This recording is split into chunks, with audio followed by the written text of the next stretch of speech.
Happy tayo guys. Ganito lang po yung trabaho ng gwardiya. Lalo na yung mga residential, tulad dito, magaan lang yung trabaho. Tulad sa mga mall, sa mga establishment, mga food chains, Jollibee, McDo, lalo na yung mga hotel, kasi mabigat yun, trabaho. Lalo sa yung oras mo dun, walang pahinga, daming ginagawa. Record, tayuan, pagtayuan. Pero sa mga gitong trabaho, yung gitong pwesto, yung bahay lang, bahay ng mga malaki, mansyon, ganoon ba? Yung dalawa na yung one posting lang. Ibig sabihin ng isa lang naka-duty. Tapos sa araw, sa gabi, straightan 24 hours.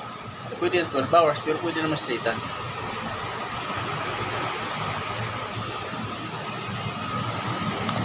Pero ang gusto ko, magsawa ka sa kaupo sa buong maghapon. Gusto mo, kung gusto magsawa ka sa upo, tayo naman. Ano lang, basta active lang.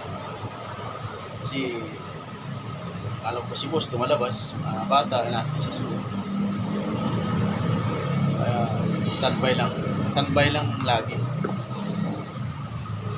Yan ang kagandahan ko, kasi bira lang kasi mga ganitong pwesto na masay.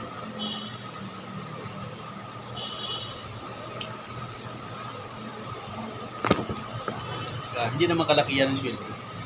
Kasi siyempre magana trabaho. Pero okay na rin yun. Kasi libre naman kain.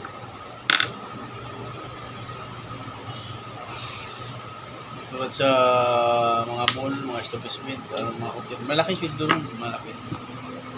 Puro, pumapatak sila 12 oras eh. May 4 oras sa puberty, minabot sila 1 po isang araw. Ito, ano na? 800 na yan. Pwede na rin naman.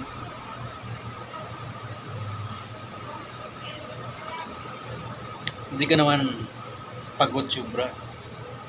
Tapos may pahinga ka pa kasi magsilita kami ng partner ko 24 hours. Duty, tapos na hindi ko kanina. Hanggang bukas umaga, 24 hours. Tapos pahinga rin ako ng isang araw, 24 hours din pahinga. Okay naman. Tulad sa mga yung, doon ako galing sa mga hotel. Pagod, puro mo kalis sweldo. Kaso nga lang, wala kang time sa pamilya. Kasi halos wala kasi duty 12 oras talaga duty doon eh. Kaso 12 oras, pag duty mo 12 oras, uwi ka na naman. Tulog ka lang ng mga, lalo pag ako malayo uwihan ko, baras ako uwi. Kaya halos yung biyahe ko sa pagmumotor ako, biyahe ko 2 oras bago makarating bahay.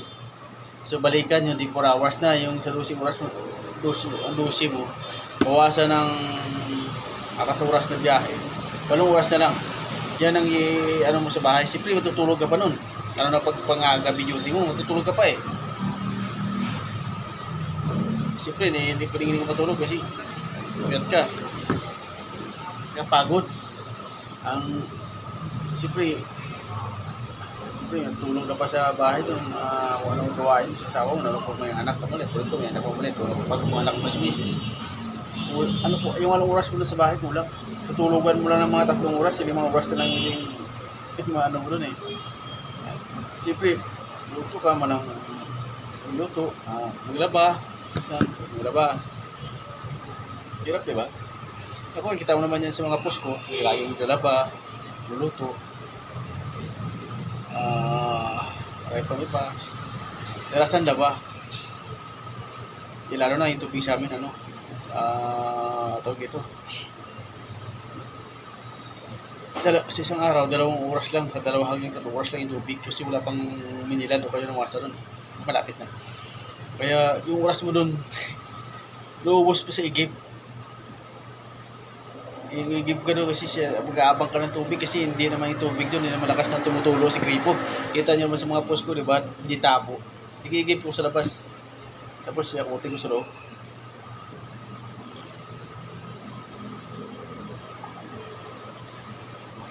Kaya yun ang kagandahan sa mga ganitong duty. Kahit hindi ka ganun siya, pero may time sa pamilya. Kasi pahinga ka na siya. Duty ko isang araw, sunod araw, pahinga naman ako. Nakakatulong ko sa kay misis. Maglaba, sila na, grupo ko na siya, mga maglaba, luto, paano gawain dyan. Para siya, pahinga siya. Kasi pag duty ako, siya wala sa pahinga. Siyempre, padidi pa siya. May anak pa kami maliit na 2 years old. Siyempre, nalagaan niya ko yun. Tapos, bago panganak pa. Diba? Yung panganay ko, nag-aaral pa, grade 1 pa lang. Sinishare ko lang guys, yung buhay ko. Yung nakikita nyo dyan, yun lang yung buhay ko. Yung ano ko, yung nest ko sa bahay lang.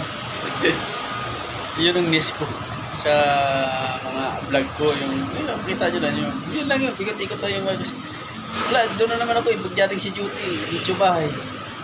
Hindi man ako gumagala kasi yung gala ko para naman niya siyempre itulong ko na sa asawa ko sa bagong bahay, diba?